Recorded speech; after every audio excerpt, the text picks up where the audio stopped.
Welcome to Before 2000 Classic Book Reviews.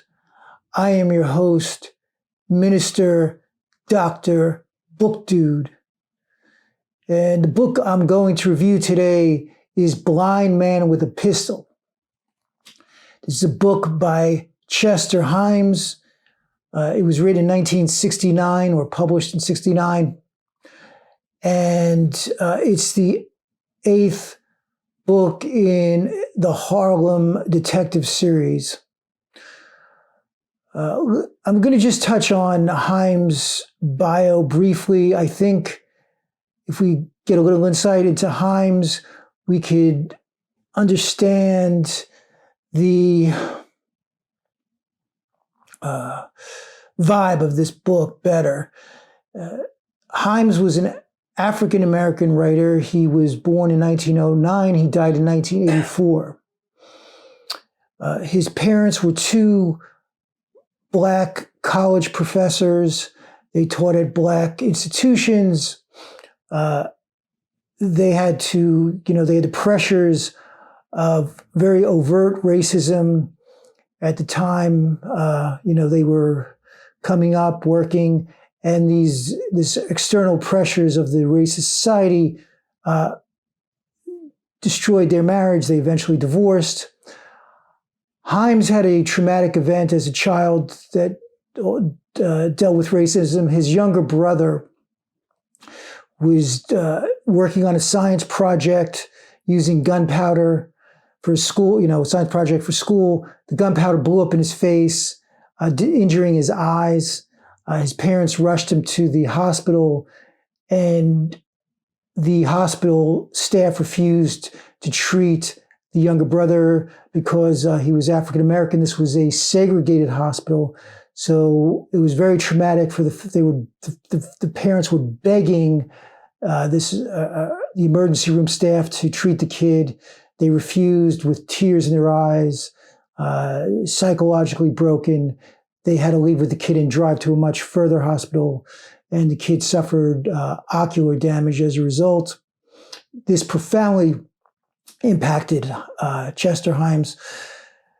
So when he was older, he enrolls in Ohio State University, and he gets expelled for a prank that he pulled. And you can see the prank wasn't severe at all, but it definitely changed the trajectory of his life.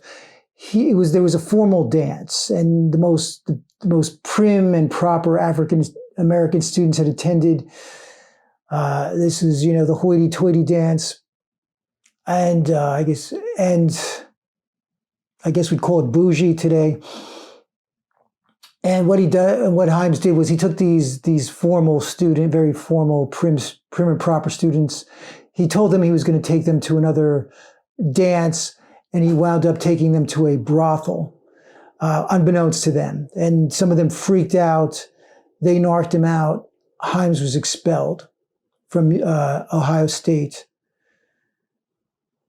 Seeing no prospects, Himes goes into a life of crime. He's eventually busted for armed robbery, and he is sent to Ohio State Prison. So starts out in Ohio State University, ends up in Ohio State Prison. This is in the 1930s.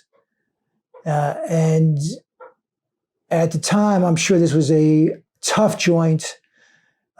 Predator and prey, survival of the fittest.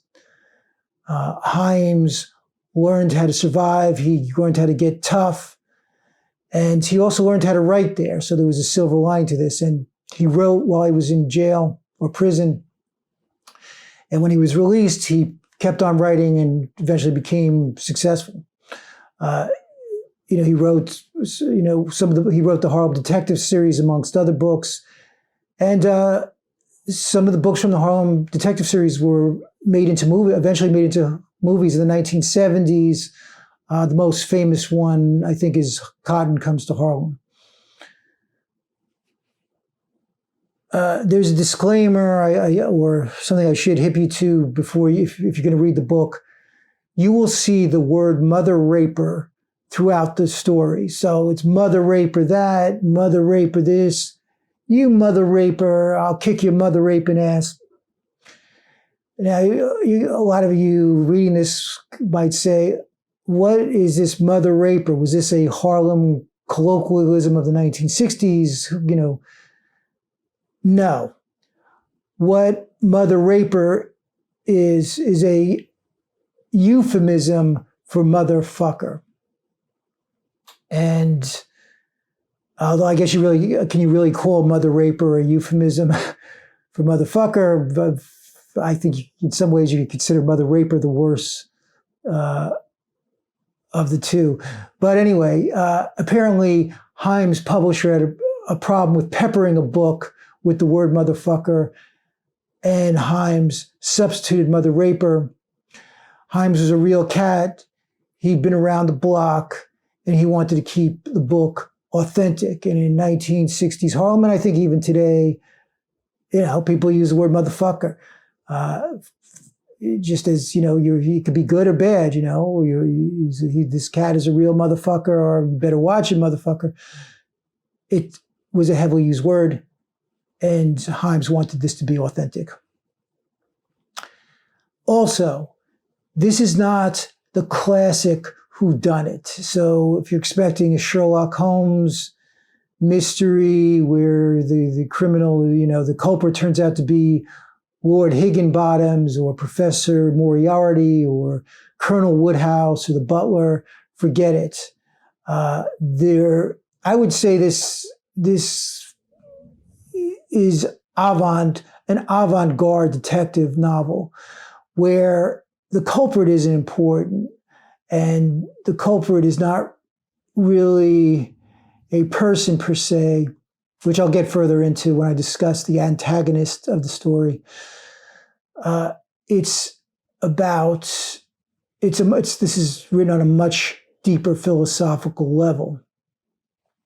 And so if you read the book, trying to keep track of the characters or trying to look for that classic whodunit paradigm, it could get very confusing because it jumps from scene to scene, very deep, intense scenes, and it has lots of characters and if this was a classic whodunit novel, it would be really tough to keep track of it, but it's not. And that'll make sense as I go further into my analysis.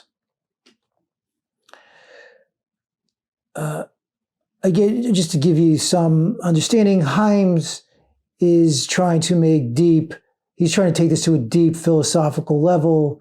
He's talking about the real world, where most of the time the guilty and the connected get away with their crimes, and it's oftentimes the innocent who suffer, or those who can't afford justice. And sometimes justice, what is it really? It's a narrative we tell ourselves to keep sane in an insane world. Because if you examined it under the microscope, most of the time the guilty get away with it. And even when they're punished, it's often done for theatrics or to try to take away from the deeper systemic problems. And in this book, the way the protagonists deal with this moral ambiguity is they live by their code.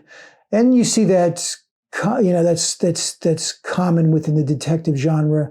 Raymond Chandler's Philip Marlowe comes to mind. The detective lives by a code in a morally ambiguous world. He lives by his truth. He lives by his own inner compass, because that is the only way you could navigate in a world filled with lies, illusion, deceptions, and false narratives. All right, spoiler alert. So I'm going to give away a lot of stuff through this review. If you don't want to get hipped to and have surprises ruined, You might want to tune out now, although what I'm telling you might help you appreciate the book more. So enter at your own risk. Let's hit the protagonists first. They are two African-American plainclothes Harlem detectives working the beat in the 1960s. Their names are Gravedigger Jones and Ed Coffin Johnson. So just right off the bat, the names are telling you who these cats are. They're intimidating. They're scary. Like I said, they live by a code, which will make sense as we go further on. But they are actually so scary. It's beyond scary. Ed Coffin Johnson, one of the detectives, his face is scarred with acid burns earlier on, not in this book, but sometime earlier, a criminal threw acid in his face. So this is a scary cat. These are big guys. They'd be scary anyway. And to add to to the sense of intimidation, they're big, but they dress in all black. They drive a black car, and that is blackness is part of the story. Because remember, this is symbolic. Blackness plays a symbolic role because this is about, on some level, the African American experience. They are outsiders. So in the classic detective novel, let's use Chandler again, Philip Marlowe. Marlowe is the outsider in that he has no friends. He's a loner. These guys are kind of loners too. And Marlowe is always bumping heads with the cops, even though they're working on the same case. He's stepping on their toes. They're stepping on his toes. And because he's a private detective, so he's outside of the police department, the organized structure. Now, in the case of Gravedigger Jones and Ed Coffin Johnson, they are part of the system, or they're part of the police department.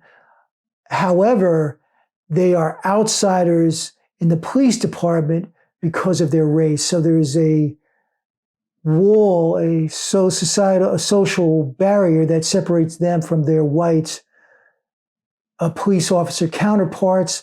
And they're also outsiders to the community. Remember, there's an antagonistic relationship between the Harlem community and the police department. So they really, all they have is each other. They are cynical. And I mean, they know that as plainclothes cops, they're not going to be promoted any further than they are. They're not going to get any more raises.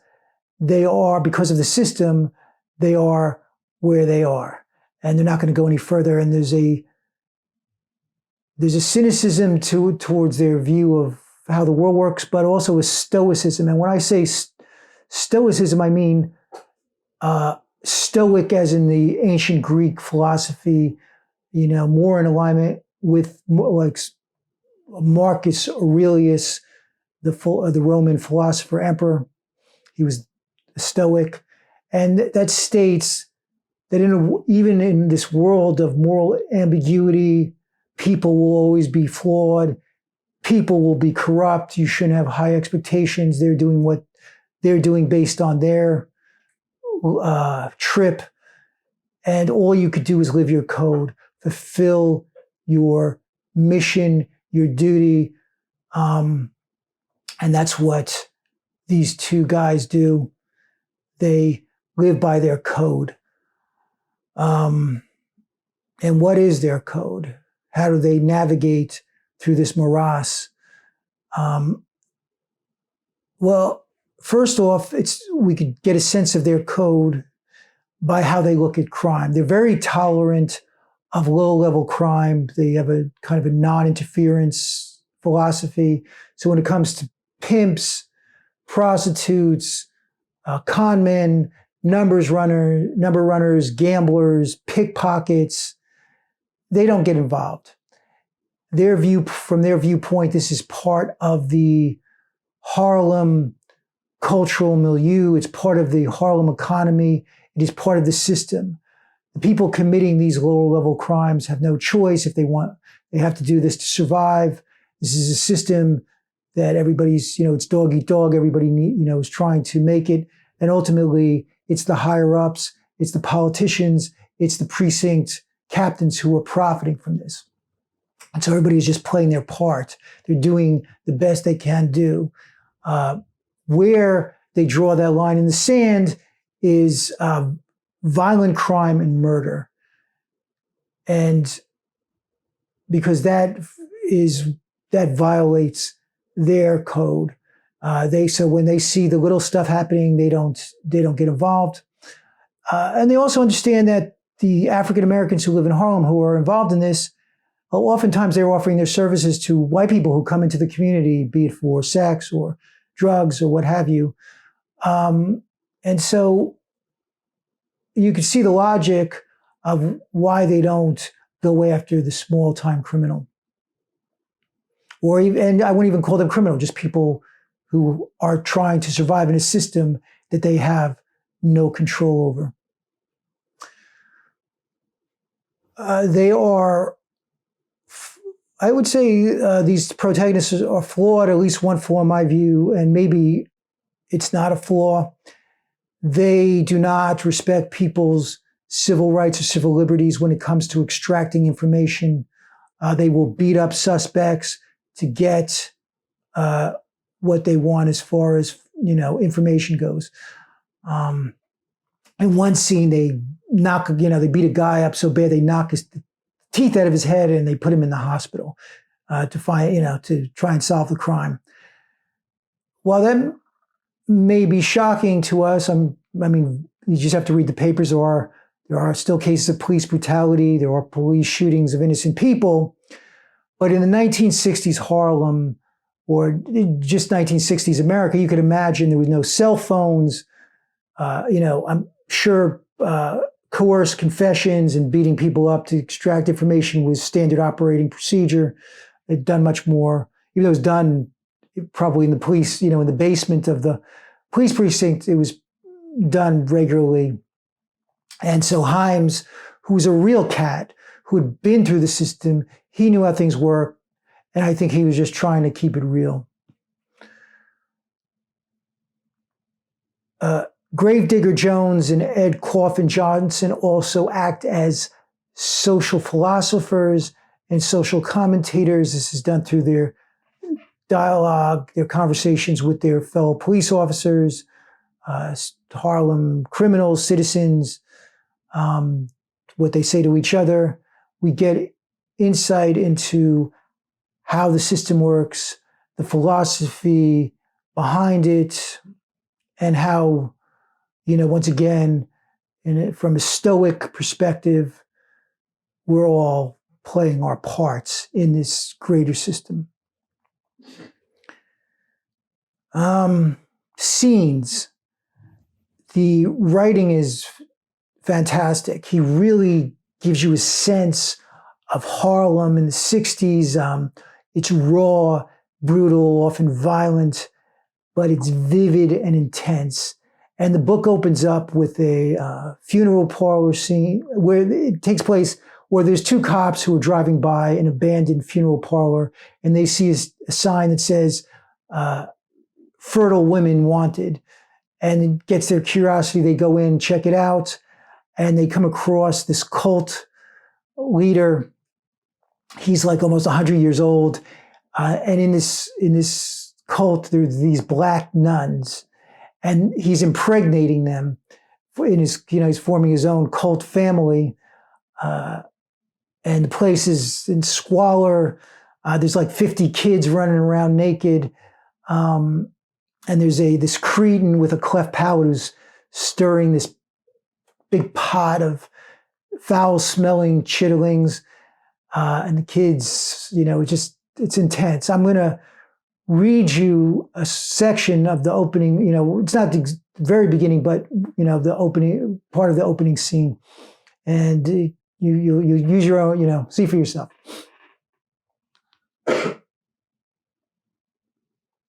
All right, so the cops see this. They have some dialogue with the cult leader, and this is confusing to them. They don't know quite what to make of this. So they call and back up to, because this is now I guess a human services, child services problem, and they just don't know where to go. So they call in the reinforcements. All right. The reinforcements from the Harlem precinct station, headed by a sergeant of detectives, found the remainder of the house in much the same repair as the kitchen. Pot-bellied, coal-burning stoves on rusted sheets of metal in the hallways on each floor supplied heat. Light was supplied by homemade lamps without shades made from whiskey bottles. The wives slept on homemade individual pallets, 6 to a room, on the top floor, while Reverend had his own private room adjoining, furnished with a double bed and a chamber pot and a little else. There was a large front room on the second floor with all of its windows papered shut, where the children slept on loose, dirty cotton, evidently the contents of numerous mattresses, which covered the floor from wall to wall about a foot thick. At the time of their arrival, the children were having their lunch, which consisted of the stewed pig's feet and chitterlings, which Bubber, the cretin, had been cooking in the washing pot. It had been divided equally and poured into 3 rows of troughs in the middle room on the first floor. The naked children were lined up, side by side, on hands and knees, swilling it like pigs. All right, so, and all this, the scenes have that level of intensity, descriptiveness throughout the novel. And then the scene jumps to a underground, I guess like a coffee shop, a gay pickup place where this white men come into Harlem looking for sex with gay black male prostitutes. So this undercover gay guy picks one of them up and he leaves some interesting dialogue, scene, just imagery. You have to remember this was in the 1960s.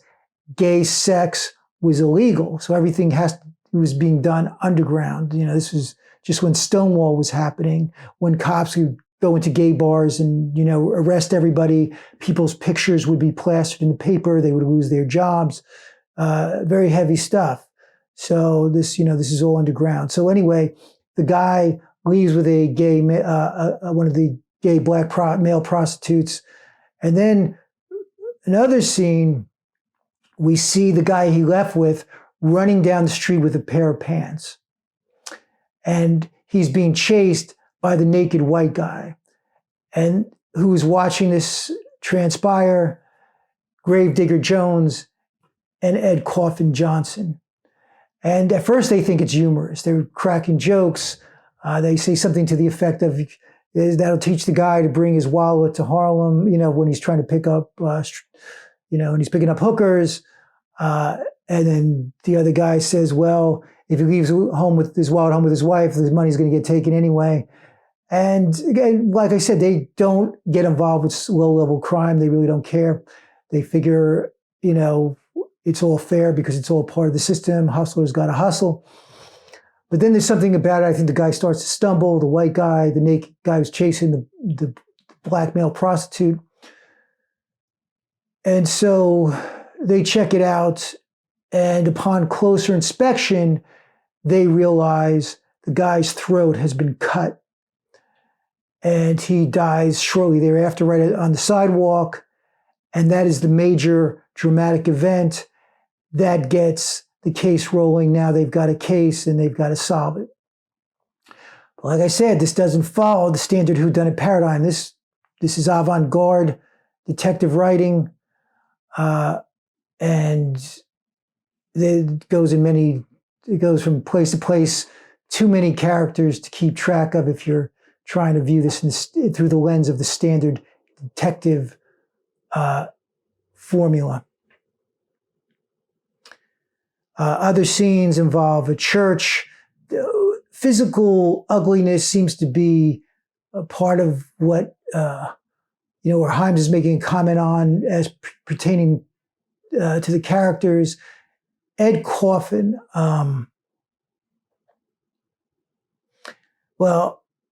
Ed Coffin Johnson's face has been scarred with acid. He has acid burns all over his face. But Ed Coffin Johnson's face has been scarred with acid burns from because somebody threw acid in his face, a criminal in an earlier story. And in the church, the imbecile or the cretin in the opening scene, he has a cleft palate. And there's a church scene where this, I guess you'd call liberation theology, where the head of the church is preaching revolution against the white man. His face is also, he has a cleft palate. His face is deformed. There's a big, giant, scary-looking black Jesus carved in wood, painted black. Black Jesus' face is frightening-looking, scary-looking eyes, bare teeth, just almost like a monster Jesus.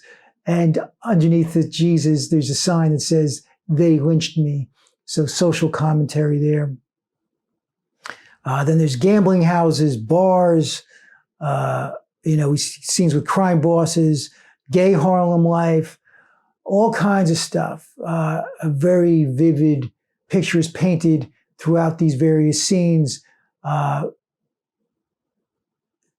using these characters and, throughout it, Chester Himes, the author, is making, social commentary, philosophical commentary on race. And so I'm going to get to the antagonist, and that's why this is really not a standard whodunit. The antagonist or the culprit is the system. And this is kind of revealed in a conversation towards the end that the two detectives have with the leader of a black Muslim movement. I guess it would be analogous to the Nation of Islam. And, he kind of lets on how the real crooks are the captain of the police precinct, the politicians, the higher ups, the people profiting from this system that everybody is locked into. Now, towards the end of the book, we are given insight into the title. We see a scene with a blind man with a pistol, and this is kind of unrelated and separate, but this is where Chester Himes lays down his social and philosophical commentary. And what it is there's a blind man, and he misinterprets the world. He steps on people's feet, and they yell at him. He misinterprets their reactions. People are talking to him. He's interpreting it what they're saying another way because he can't see the world. He doesn't see what's going on. And Himes is saying we are blind men trying to grope our way through life. And he makes there's a deeper commentary because the blind man misinterpreting everything that's going on around him goes down to the subway, gets on the train. He gets into an altercation, and he pulls out a gun and shoots, and he kills a guy who's just sitting there innocently reading a paper, not the guy who he was actually getting into it with. And Himes is telling us that we are the recipients of injustice. When we are attacked, most often we don't hurt the perpetrator or the person who injured us. We address the slings and arrows and the thousand natural shocks and heartaches by hurting the innocent. So let's look at it on an individualistic level. A person, they grew up in a rough environment. they're traumatized as a child, maybe, receive some form of abuse. And when they grow up, they wind up lashing out violently. Now, on a psychological level, they're probably lashing out at the person who abused them when they were a child, but do they ever administer justice to that person? No. Do they ever right that wrong against the initial perpetrator? No. They are violent, or they commit crimes, or they lash out, and generally they hurt innocents. And we're probably all, I think it's safe to say we all suffer from this to some extent, some form of transference where we receive injury and we never really attack the source or receive justice or deliver justice to the source. It's usually we transfer our rage, our righteous anger against the innocent, and this is just a cycle of life. You can see, so that's on a microcosmic level. On a macrocosmic level, think of society. So take something like alcohol prohibition. Ostensibly, alcohol prohibition was enacted to, stop alcoholism, alcohol abuse. But what did it really do? It created the mafia. It, people who drank bathtub gin went blind because the alcohol was poisoned, died. If you look at the effects of alcohol prohibition, what might have been a good intention, at least with some people, turned out to be much worse. And so trying to fix a problem, trying to right a wrong, because what is society? It's a network of individuals who have been traumatized, who are seeking revenge or justice for their trauma. Well, society is just that on a macrocosmic level. So when society tries to right a wrong, it also hurts the innocent. And if we look at life, at the universe, the Big Bang, the universe was created in trauma. Humans crawled out of the primordial stew in, it's Darwinian trauma. And I think Himes is saying this is part of the natural order and the code of the detective, or whatever the code is. This is how we navigate it. Racism has to be addressed. Himes' own experience as an African American growing up in the early 1900s, was spending his 1930s, a part of the 1930s in prison, 1920s.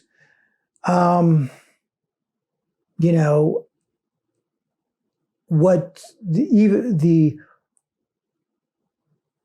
methodology that many of the African American Harlem residents have to employ to survive as a result of this racism, it is part of the American story, and this is what Himes is telling us. And how do we fix it? Some want to burn the system down, and there's an stoic acceptance where you try and just deal with it in your little, microcosm. And I think from Himes sees it as part of that it's so ingrained, that it's so part of the American consciousness that we are always going to suffer from this. In other words, how do you fix something? Can you erase the deaths of millions of people, their enslavement or genocide. Does it ever really go away? It just creates a problem, and trying to fix it creates another problem and a problem, and we're just going through this endless cycle. Blind Man with a Pistol contains beautiful descriptive writing. I'm sure Himes drew on his experiences in prison to really capture the characters, the violence, the rawness, the brutality. And I'm sure he learned a lot through his experience, even horrific, negative experiences. If they're processed correctly, one can gain insight. And so I would recommend the book. I think Himes is a first-rate American writer. Blind Man with a Pistol. Check it out. This is Minister Dr. Book Dude, before 2000 classic book reviews. Keep on reading.